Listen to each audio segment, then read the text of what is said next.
Hello everyone, welcome all of you to Nikky, Lyle Creative Presents with Industry Leaders, where today I'm joined by very special guest Sophie Wort. Welcome Sophie, thank you for joining me. Thank you for having me. So Sophie is currently heading up global recruitment over at Oatly, and previously to that was at Widen and Kennedy for just over 8 years. So the way that these sessions work is that we've got a Q&A tab. I've got loads of questions for Sophie, and we're going to allow about 10-15 minutes at the end. So if you do have any burning questions, just ask those and we'll get to those at the end. So over to you, Sophie.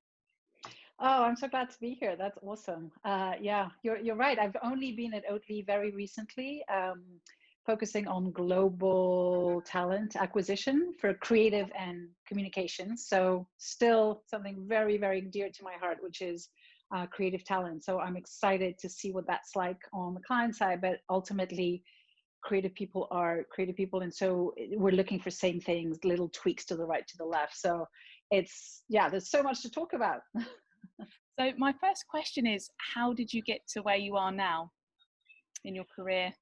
Right. So I never grew up thinking I want to work in advertising. That was never the idea. And I don't think a lot of people do. Some people do. That's not true. I've met people who are like, no, I saw this commercial when I was 8 and I was like, I'm going to be in advertising. That was not me. I came into advertising through account management. I started as an account manager at Widen Kennedy in Amsterdam, actually. So my baby steps in advertising were at Widen as an account manager on Nikky. A long time ago now, and I very quickly realized that maybe that wasn't just the best job for me. I just wanted to be closer to the creative concept. I was very passionate. You could kind of read me like an open book, and you need to be really diplomatic when you're an account person. And I was just like, no, the clients could clearly see on my face what I thought about the whole thing, and it was like, no, I think this is not going to be for me. So I moved to production. And that was like, wow, yes, that's amazing. And my account management skills were very handy into production. And then I'm going to make it short, but then I had my first baby, and then 4 years later, I had my second baby. So I was very focused on being at home with them. So I was like a producer at home of home life and babies, and it was fabulous. And then I came back to freelancing, always in Amsterdam, in the creative industry as Amsterdam was developing. And the city of Amsterdam was actually giving it a push to really develop the creative industry. And I somehow organically found myself in the middle of that. So I helped a lot of London post-production houses to set up shop here in Amsterdam, and naturally found myself kind of being in the middle of creative people reaching out going, it looks so cool. Like, it looks like there's so many creative jobs in Amsterdam. Can you help me get a job? And I would just connect them with people I knew in Amsterdam. And until one day, organically, that led to being an external recruiter for just a little while for an Australian creative recruiting company called FBI Talent. And then Widen called me back. Once you're part of Widen, you're always kind of part of the family. And they said, look, my predecessor had left at the time, and they asked me if I wanted to come and be in charge of recruitment for Widen Kennedy. And I said, of course. And I have to say that I was in charge of hiring talent across all disciplines, all seniority level. And having been an account person, having been a producer, having been a baby in advertising, and knowing what that feels like and what it takes was incredibly helpful, and informed the way I was assessing talent and knowing what it takes and what it asks of people to come and join an agency. So that's the really short version of my journey. And what changes did you see in Widen over the years? Well, it's hard to tell because I was changing as well, right? So I started out, I was really young, and then I came back in and I was older, and I had changed. But what hadn't changed is the DNA of the place and what matters and what they're passionate about. And it was creativity and the work and this incredible passion to make the best possible work. And protecting everything that enables that process to take place. That hadn't changed. It was bigger. It was naturally a little bit more grown up, but I couldn't tell if I was more grown up or if the place was more grown up. Your lens on things changes as well. But I think Widen is a place that has really managed to stay true to itself, because the DNA is so strong and the culture is so strong, and the culture hadn't changed either. I was like, wow, that's amazing. It feels very familiar. It hasn't really changed. And the fact that it had remained independent, I think, played a huge part in that, because there wasn't this kind of fundamental change that happens when suddenly agencies fold into big networks, and then that creates change at a sort of molecular level, and that never happened with Widen. Yeah, that's one of the things that I do notice. If agencies stay fiercely independent, and it, like you say, that culture is maintained, definitely. Yeah, for sure. So how's things going at Oatly at the moment? It's fabulous and fast and amazing. And it is a brand that, as a recruiter at Widen of creative talent, I had forever tried to sniff around and going, who are the copywriters? I want them at Widen. And I just, the writing and the tone of voice of Oatly very much came from the people who started everything. So then I realized, right, I can't really steal these people. It's not going to work. But I was always in awe of this brand and its irreverence. And it did remind me of Widen in the early days. That sort of like just really strong belief in what they believe in, and just a tad irreverent and quirky and unexpected. And no, we're not going to do things like everyone else, and no, you're not going to find us where you expect to find us. And so coming behind the curtains of that had fascinated me from the outside. And it's such an amazing marketing story of the suddenly the underdog just suddenly being everywhere, and everybody just knowing about Oatly, that it's really been quite interesting. And what was interesting as well is that when I joined and I put that out on my social media channels and on LinkedIn, so many people reached out to me and said, oh, that is so cool. I want to work at Oatly. I love this brand. And these are creative people. These are people in the creative industry. And I had no idea. I thought maybe I'm the only one that thinks this is super cool, but no, the whole industry and a lot of creative people are really interested in this brand and what this brand has to offer, that maybe agencies are not able to offer in the same way, is a sense of purpose. Of really just like, because Oatly is first and foremost a sustainability company, and they happen to just use oat milk for that. But really, their mission number one is to leave the planet in a better shape than we found it, and at least not make it a worse place. And that is attractive for so many people. I'm sure you hear it. Creative talent wants to work somewhere where there's a sense of purpose and where they recognize shared values and beliefs. Yeah, I agree with you, especially at the moment, due to the pandemic, which I'll get onto later with different questions. But this purpose that people are feeling now, where the pause button's been pressed, and they're like, okay, if I go back to work and into the industry, time is so precious. Exactly. Where do I want to be? What do I care about? Yeah, definitely. Yeah. So your favorite quote is by Grace Hopper, which is, the most dangerous sentence is, we've always done it this way. What about that resonates with you so much? Because I think if you want to change, and there's things that we need to change, and this could be a whole different conversation, but especially when it pertains to diversity, inclusion, equity, and all of that, you have to not, if you always look at talent in the same places, you're all going to find the same people. So as it pertains to what you and I do for a living, I find that sentence completely dangerous, because you cannot change if you keep on doing things exactly the same way. It's a bit like, like when Angry Bird was the craze and you tried to kill that piggy, but you always launched the bird the same way and you were expecting a different result.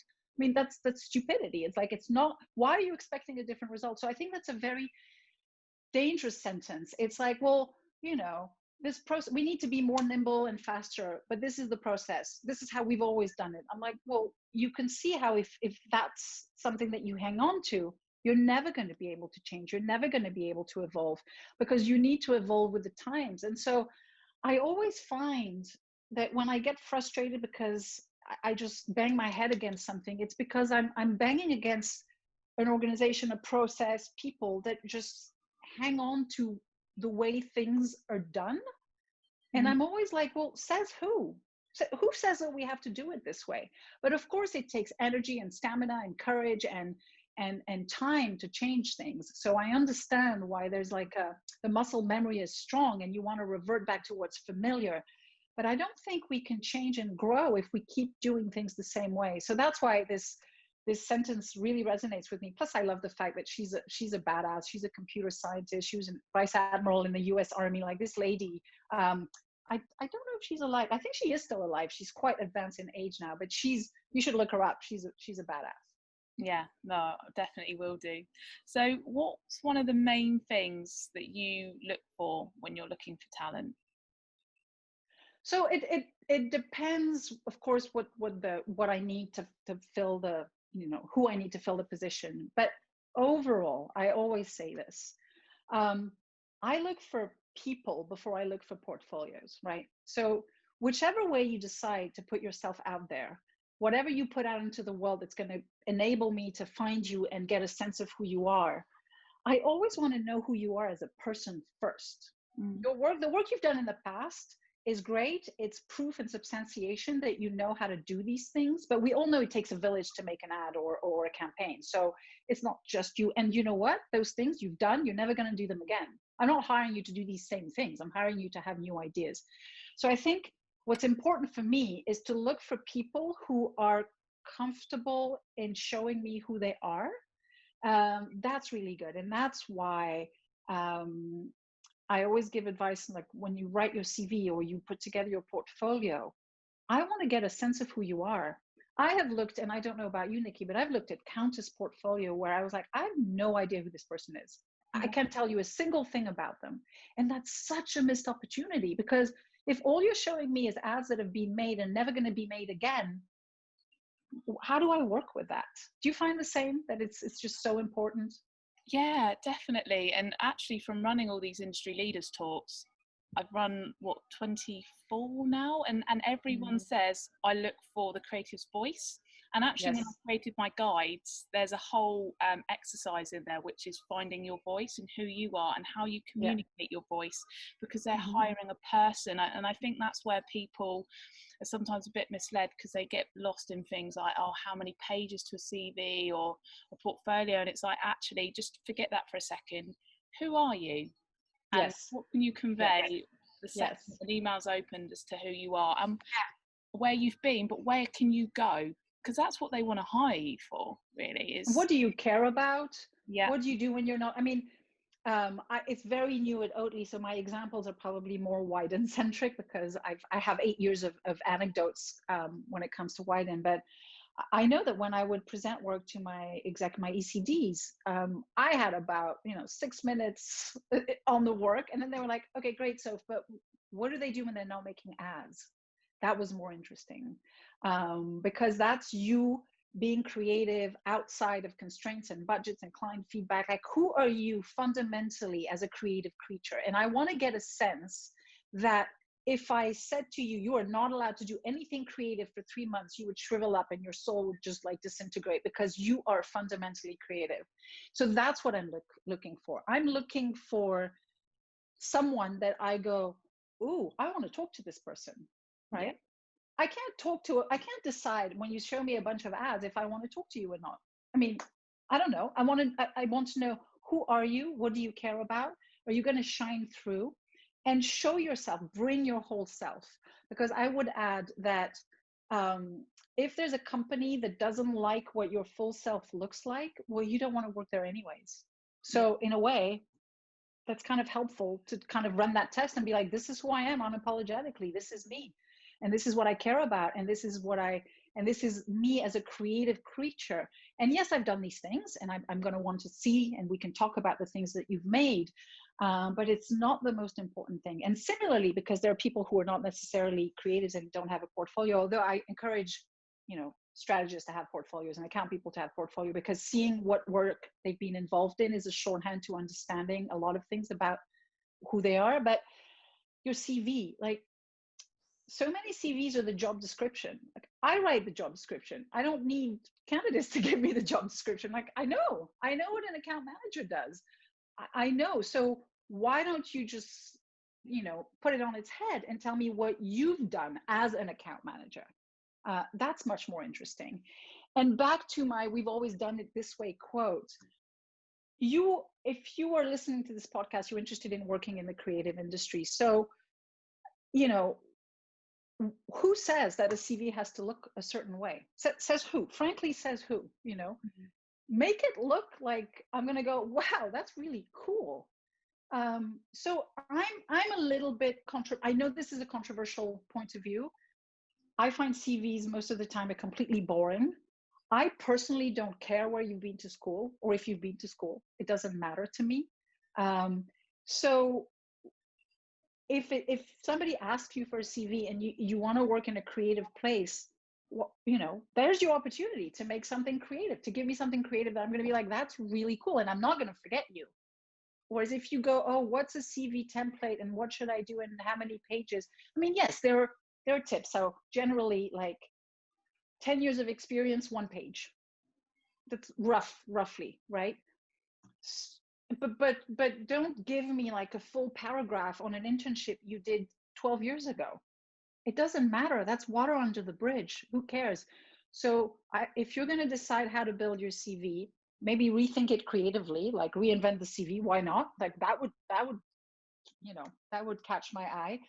But generally, elaborate the most in your most recent position, and as you go back in time, just more and more succinct. You don't need to be giving me the whole lowdown on the 5 internships you did 10 years ago, because you're not that anymore. You're not this person anymore.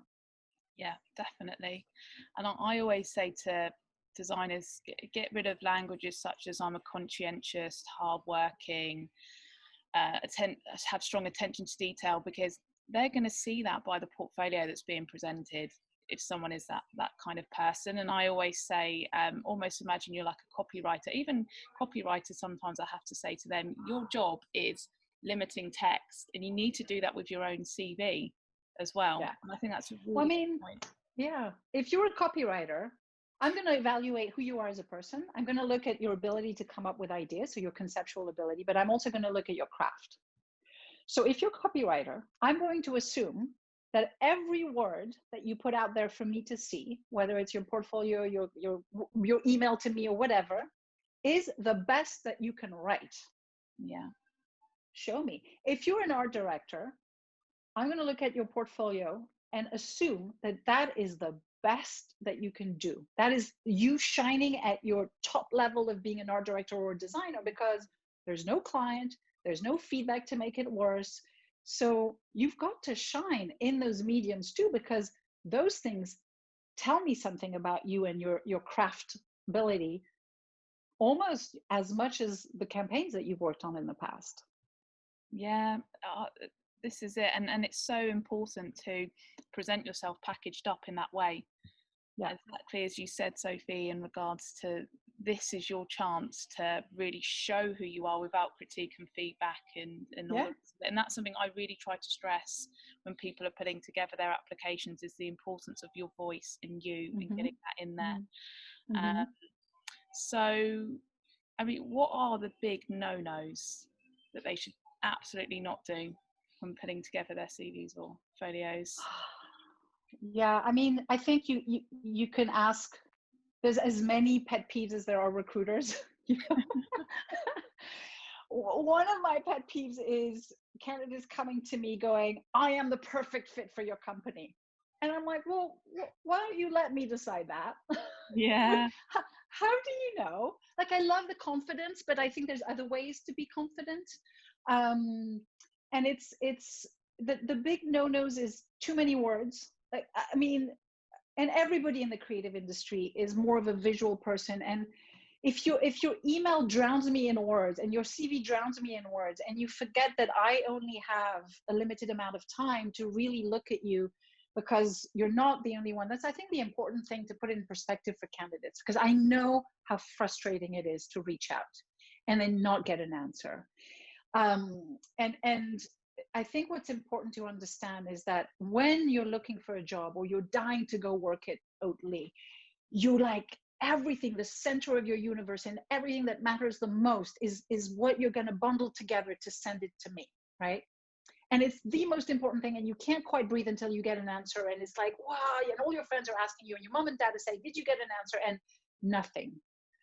And I think you have to understand that what that looks like on my end, on my side, is I get 10, 20 a day, right?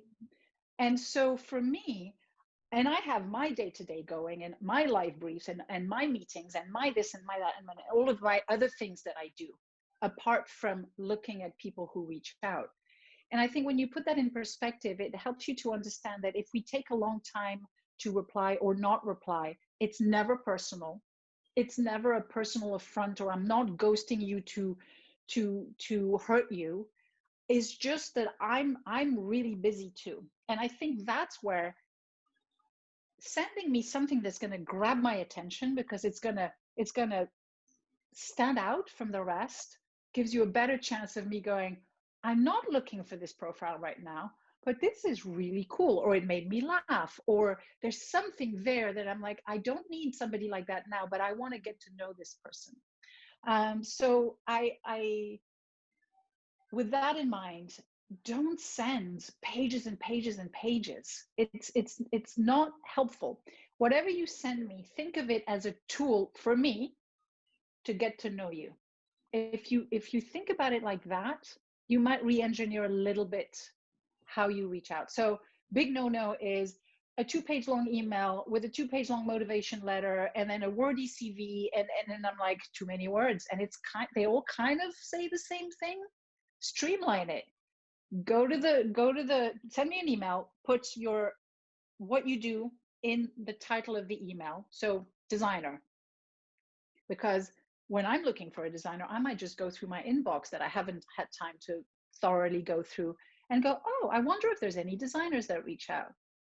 If your email title is hi, that's not going to help.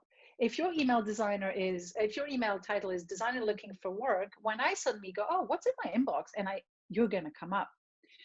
And that's what I mean by the way you bundle your reach out to me. Think of it as a tool for me to be able to find you and really quickly get a picture of who you are. Yeah.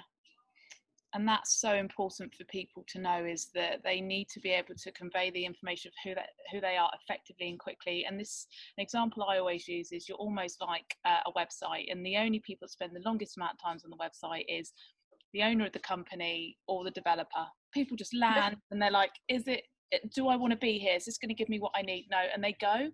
And unfortunately, that's just the way it is. Like when you're looking for talent, it's that kind of ruthless, but if you catch someone's eye and their attention, then they're going to delve a bit more. And that's something I always say to people. No one's going to read pages upon pages. They just won't.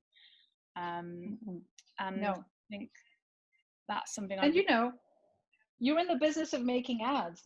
Ads are typically not pages and pages long. It's the same thing. It's the same challenge of getting people's attention and get them to a place where they're going to buy your product. Fundamentally, this transaction is not different. Candidates have something to sell. I'm potentially buying.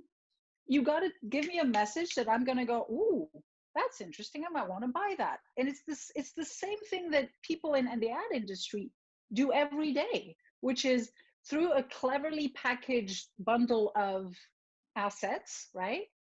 Get people to a place where they do what you want them to do. So it's the same thing, except this time the product is you. So you've got to apply the same logic. If you give people communication that's pages and pages and pages long, do you think they're going to read? I mean, if you put pages and pages on a billboard by the side of the road, I can guarantee you, like, that's not going to happen. So apply that same logic when you reach out to recruiters. Yeah, and that's a really good point that you said about the inbox, because I know that myself as a recruiter and yourself as an internal one, we will do that. We'll look for keywords sometimes like, oh, branding, design, emotion, and then those people will come up, and then you look into those emails then. So that is really important thing for people to know. Do you look at portfolios first before CVs? Always. Yeah, that's what I say 99.9% of the time. I've yet to have someone say CVs first. So far, 100% of the time. I almost feel like CVs are like a remnant of the past that we can't seem to shake off. And, in some industries, they're absolutely, I'm talking about our creative, like little bit nutty industry. But it's like, what can you put in a CV that you haven't already, or that you can't put on your website? Your website is it's internet real estate. That's incredibly powerful to tell me the story of you. Yeah. There's no better way. You can put pictures, you can link to stuff that you do somewhere else on the internet, you can put your Instagram feed, you can do a GIF, you can do anything. How does the CV even compete with that? It doesn't. And then you have LinkedIn. Now, CVs are important because typically also when you get hired, they need to have your CV on file for HR and legal purposes and all of that. So it's good to have one. I'm not saying don't have one, but don't sweat it over your CV. Honestly, that's not the most important bit. Not for me. Again, you'll find different agencies, different recruiters, people have different points of view. So take what I say with a pinch of salt in a way, like make it right for you. If what I'm saying seems crazy to you, then that's totally fine, because another recruiter might tell you exactly the opposite.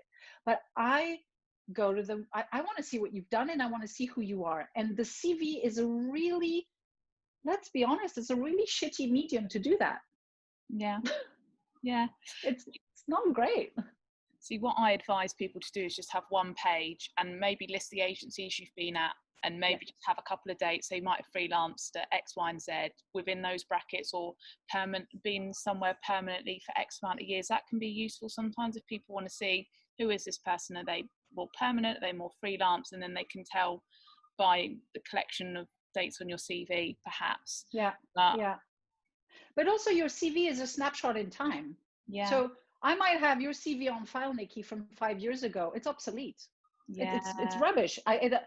I would go to your LinkedIn profile, and that's why I do encourage creative people to have a LinkedIn presence, because that's alive. You update it as you go. So whenever I check you, it's always going to be up to date. Your CV is obsolete very quickly. So I could keep it on file, but why would I look at it again? Where are you now? And things go fast and people move jobs. So it's just a snapshot. So for me, it's almost like you need to have one for the admin side of things. But is your CV the thing that's going to make a recruiter go, whoa, I need to talk to this person? We're talking creative. Now, maybe if you're a CMO or you're an account person, or maybe then it's a little bit different. But if I think about creatives, I know a lot of creatives don't even have a CV. It doesn't matter. I don't think it gets in the way. No, and that's a really fair point that you made there about LinkedIn and having that up to date, because it's such a powerful tool, LinkedIn, if you can use it effectively. It is. Do you like creators to present their work as PDF portfolios or websites? Do you have a preference? Absolutely. Website. 2 reasons for that. Again, the PDF is a snapshot in time. Yeah.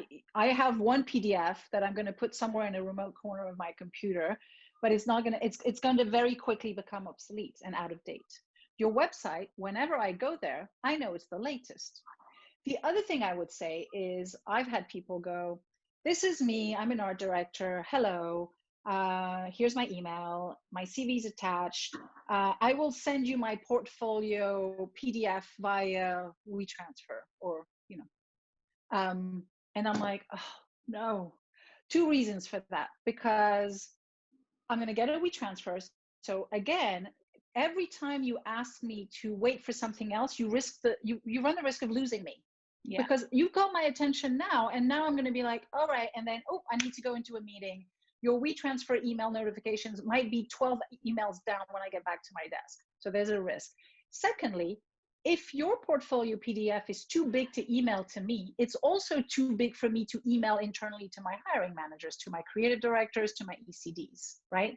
And for the sake of the plant and the trees, we're not going to print out PDFs and physically drop them on people's desks, because that's like last century. So give me a URL, and if I click this and I forward your website to creative directors, ECDs, whatever, they have it. They can go back to it whenever they want. It's not a heavy file that's going to be out of date in 2 months. So for me, I'm like, please don't send me a PDF. Just put it online. The other thing that happens is if I click on WeTransfer, inevitably, people label the file my portfolio. If you look at my download folder on my laptop, there's 20 my portfolios. How do I know which one you are?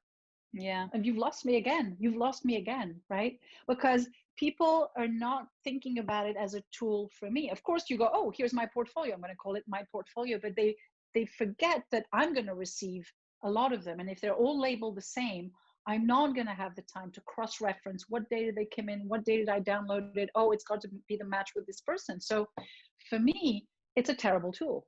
So just have a website. Okay. And how do you, because that's quite interesting, because some agencies I know, they like PDFs because they like the control of the order in which they see the work, but these are ones that can be attached. So you open an email, you've got a CV there and a portfolio, and it's not that WeTransfer thing. That can be a bit of a headache. It really can, and people can get lost. But I think what some agencies said about some PDFs is it's the order of how the work's being presented, and almost like you start on your best project and there's a narrative and a flow.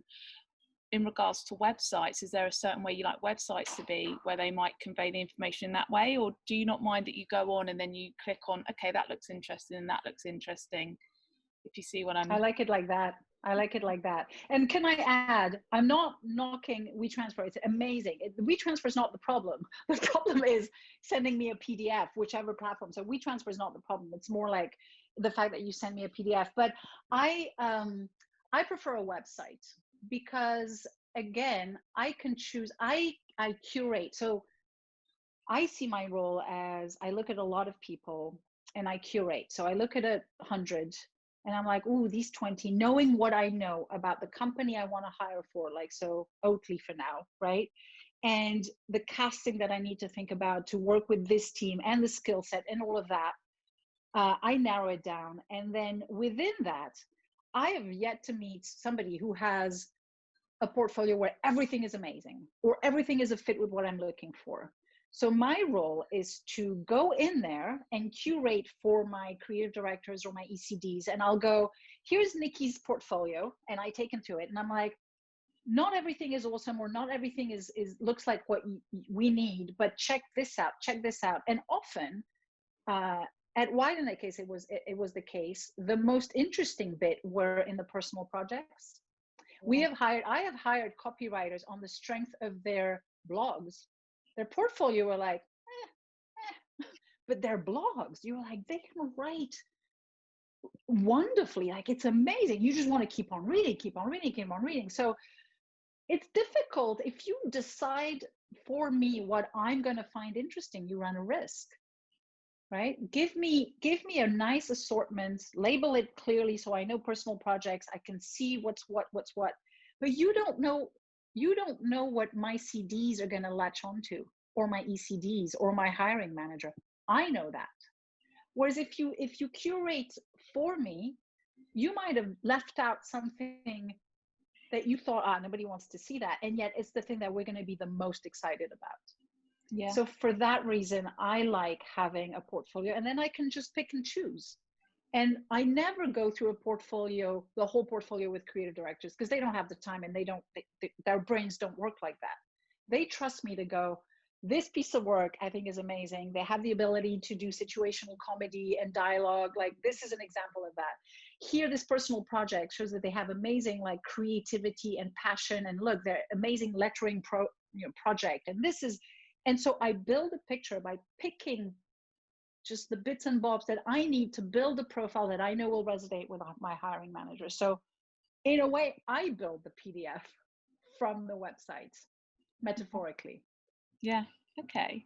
And it's interesting what you say about personal projects, because Lydia Pang, who is the global design director at Nike, industry legend, when she was actually interviewing with Nike, she showed only personal work, all her passion projects and side hustles, and that's all she did.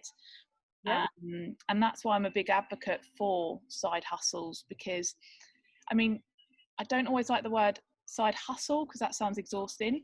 Passion project is better, because it's meant to be something that excites you creatively, that keeps you going, that's not just the client work that you're being paid for. It's what do you want to create on your own terms. Yeah. It's also an opportunity, because I know how hard it is to get started in the industry. And sometimes you're not getting the briefs that you would like, or you're not in the agency that's making the kind of work that you really just would want to be making. And that's soul crushing for creatives. So pour that, as much as you have time, pour that into your personal projects, because your portfolio, the ads that you've made in the past and you put in the portfolio are, yes, they come out of your brain, but they're a product of the clients you work with, the agency you work at, the culture. What do they care about? Do they protect the creative work? Does it matter? Does it, so it's all of that factors in. So when you show me an ad that you've been the copywriter for, or the art director for, I know that this was influenced by so many things. And it might not be an accurate reflection of what your potential is as a creative. It's hard to do.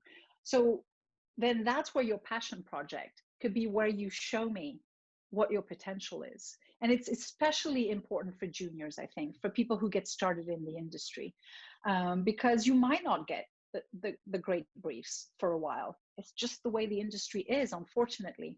But so with juniors, I always first look like, do they have like passion projects? Do they do things on the side? Because I know that that's always going to be a more faithful representation of what makes them tick and what they have under the hood, than rather than just these first campaign that they get to work on. Yeah, definitely. And so how does client side compare to agency side? Well, I mean, I only have a sample of one, and it's Oatly. But I also know a lot of people who have gone client side. What I can see is it's completely different. And at Oatly in particular, there's always this term, it's an in-house agency, this whole conversation going, clients are building in-house agencies.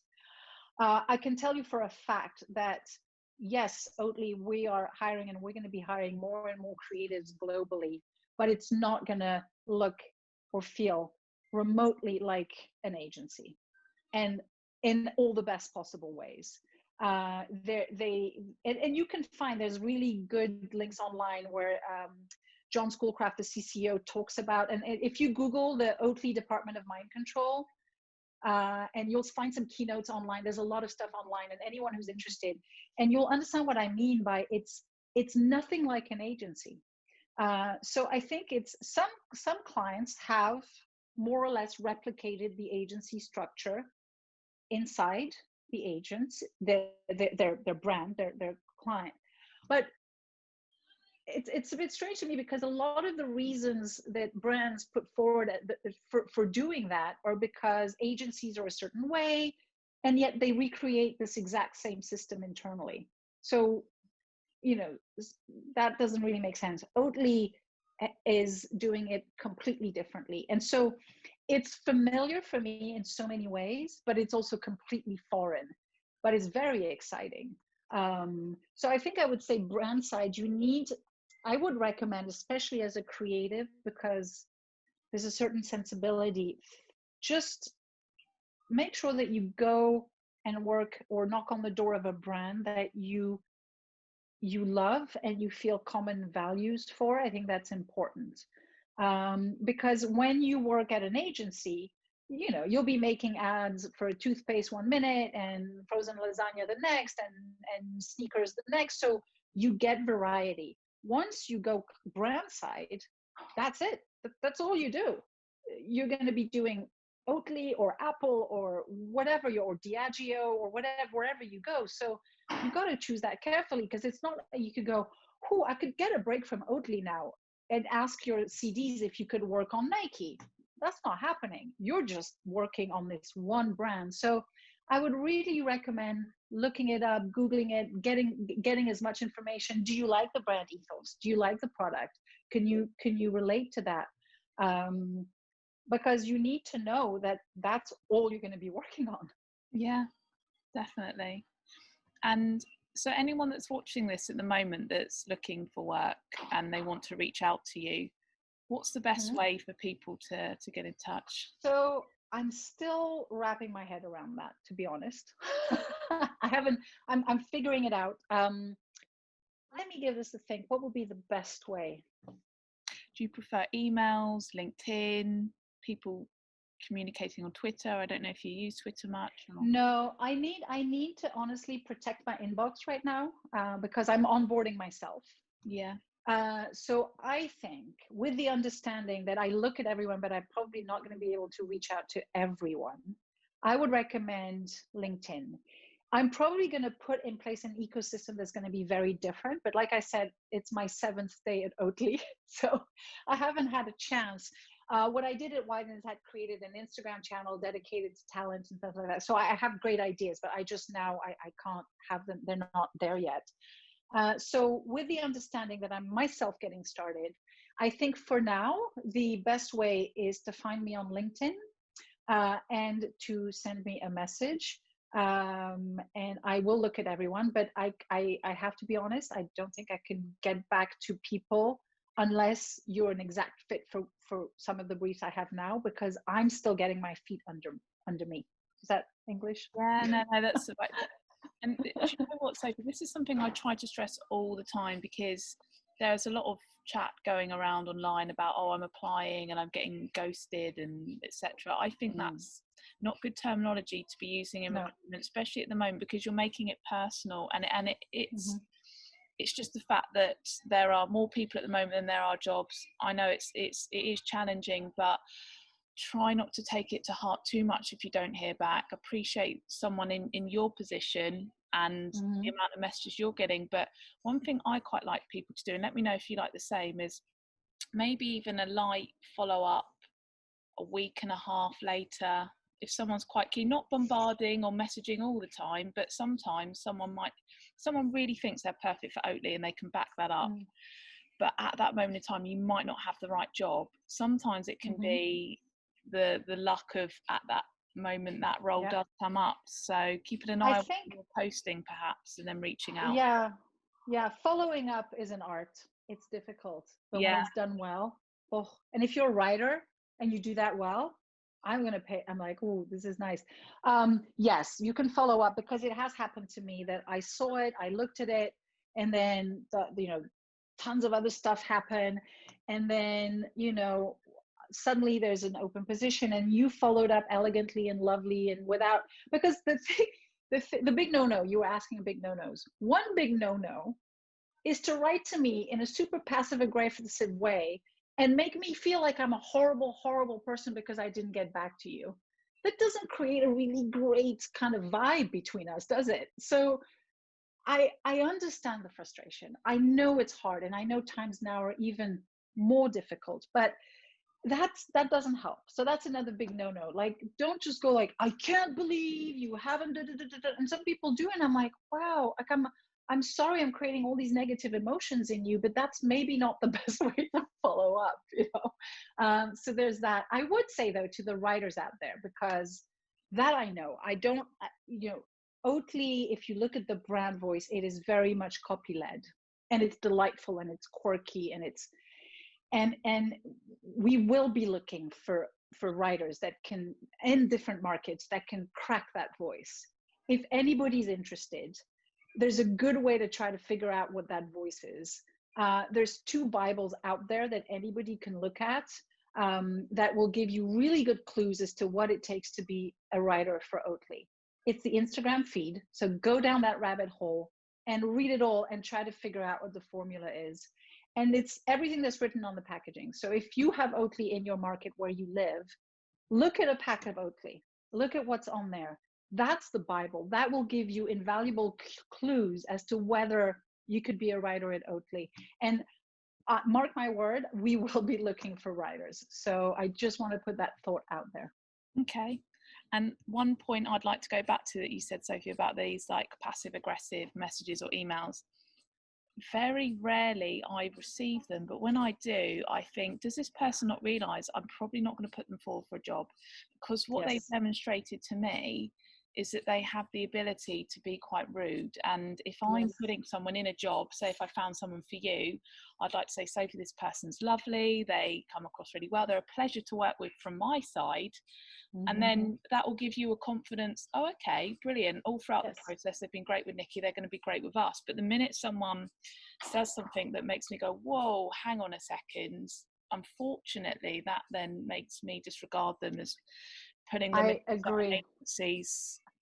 I agree completely. And because, as we know, the business of advertising and making ads is difficult. It's frustrating. You think everything goes well and then it doesn't go well, and it's just lots of hurdles, and it's hard. So if you show me that when things don't go your way, you get ratty and unpleasant and pissy, how are you going to be once you have the job and things don't go your way internally? Exactly, to your point, it's a bit like you're not showing good character in this. And I understand the stress and I understand the fear. Like, if you don't have a job, it's really terrifying right now, but you have to resist this instinct to just kind of let the fear rule how you're going to reach out, because yes, that is another clue that recruiters will look at and go, well, when things don't go quite the way they want, like, then the tone gets a little, you know. So if you want to write that email because it makes you feel better, write it and look at it again the next day before you press send. Yeah. If you still think that that's what you want to send, then go ahead. But sometimes it's just in the moment you're just like, I can't, this is so hard. I can't believe why it's so hard. And then it comes out wrong. So just maybe put it aside, or ask somebody you trust or a friend to read it and go, does that sound like, do you think this would, and maybe somebody's going to go, no, you're a little like on the edge of rude there. I think especially at the moment where every single person in the world has been through a challenge of the pandemic. Yes. We're all feeling it. We all have our own stresses and worries and problems. Mm-hmm. And that's what I say to people. Just be more conscientious and even more mindful when you reach out and saying, hey, I hope you're okay, considering the state of the world. Just acknowledging that can go really far when you're reaching out to people for jobs. Yeah. And so, wow, time is flying. But one thing I do want to ask you is, how do you see that COVID and the pandemic has affected the working world? Well, I mean, it's really difficult, and it's affecting agencies. It's really sad. Like, a lot of people have lost their jobs. But I see good things. So acknowledging that there's a lot of suffering and there's a lot of difficult moments and fear, and we don't know. Nobody knows, and that's what's difficult.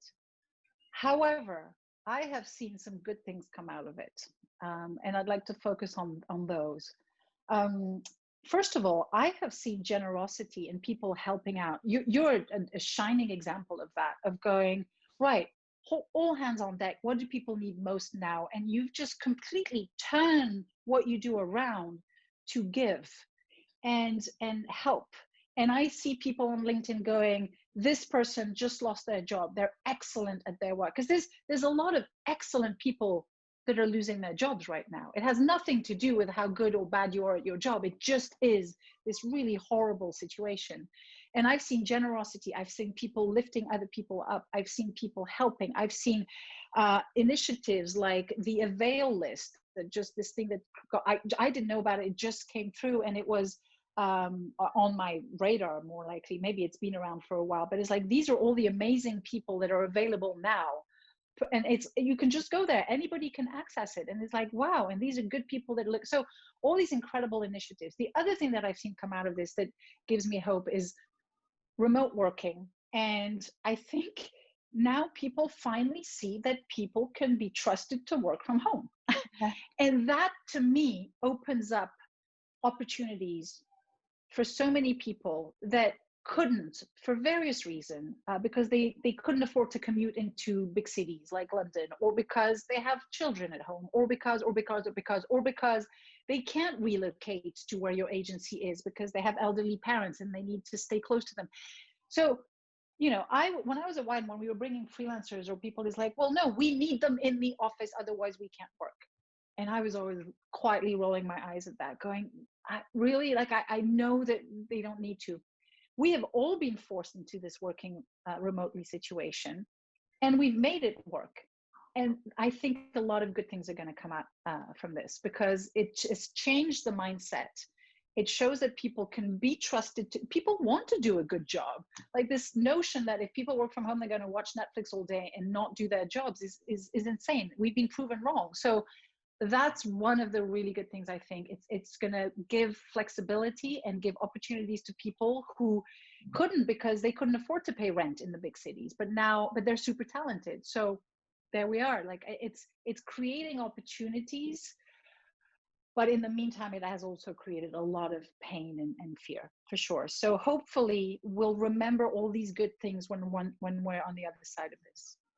Yeah, I agree, especially with the remote working thing. I'd love to see how couples are, especially if you have, you know, both parents, like mum and dad, at home with the kid, and then thinking about, oh, actually, dad that may have always been out a lot is quite enjoying being at home with the kids. So then you might have more opportunities where companies allow more flexibility in regards. Yes, I think so. I think because we now, I mean, when else if we had a worldwide experiment? Yeah, We've yeah, never been able. yeah. This has been the worldwide global working from home experiment, and we've made it work because human beings are resourceful. It's worked, and with the help of technology. I mean, God, if this had happened in the 80s, forget it. Yeah. We would have been faxing each other or something. And what's been great is that I have been speaking to people such as yourselves in Amsterdam, and all of a sudden the world feels closer because it's this global thing we're going through where we're all connected online, and that's the thing with industry leaders. I'm kind of taking it a bit around the world, so it's not just London-based UK market, it's this global observation of the industry. So we've got a few questions. Thank you so much for answering all of mine, and I'm just going to get to these as well. So if anyone else has any other questions they want to ask, please do. First one is, I'm a communicator, creative and vegan, also a big fan of Oatly. I can think of many reasons why I enjoy working, but why did you choose Oatly? Did they choose you? It was mutual. I think we were on each other's radars, you know, sort of. And then it was the opportunity to have conversations with people, and then realizing that we were really like-minded and that I could help them and grow in a way that was, that, you know, I could bring my experience and I could learn from being in an organization like that. So I think it started by, we were in each other's constellations somehow. And then one conversation, and then kind of like, yeah, this could be an amazing opportunity, and so grateful that they saw that and they gave me an opportunity to come on board. And I can see already that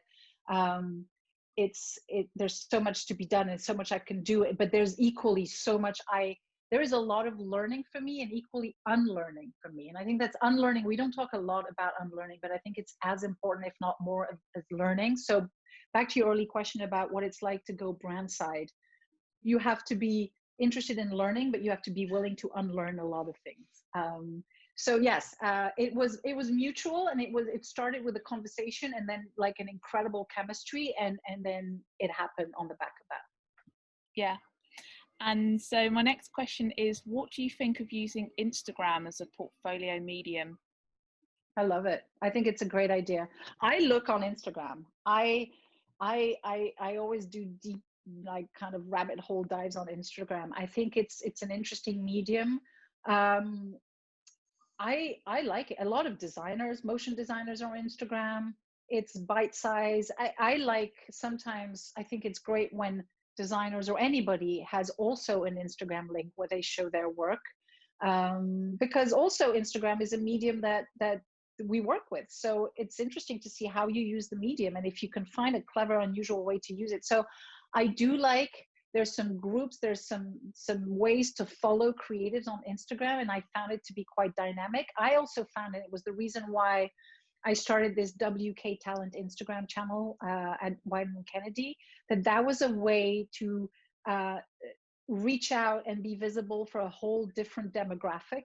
And with diversity in mind, that was a really interesting tool as well, because you can be in places where interesting people, the people that are not interested in coming to find you, you suddenly can see them in Instagram. And so I'm still wrapping my head around the possibilities, but I really think it's a very interesting tool for recruiters to look for talent and for talent to be showcasing their work. Yeah, definitely. And so what key thing would you like to say to anyone that's watching this at the moment that is looking for work? I would say just don't despair. It's rough. It's really rough, but just maybe look at if you've been sending your profile and it's nothing works. Maybe this is an opportunity to just pause, look at what you have. What is the bundle of you that you're sending out into the world? And is it true to you? Are you telling a story about you? Are you visible in there? And maybe just like look at that and see if there's not ways that you could be more on the forefront of that, and then give it another shot. It is difficult, but there's, like I said, a lot of initiatives where you can plug your name on these lists, and Google's going to be your best friend and your network's going to be your best friend. But there's a lot of lists going where people are crowdsourcing names of people who are available and looking for work.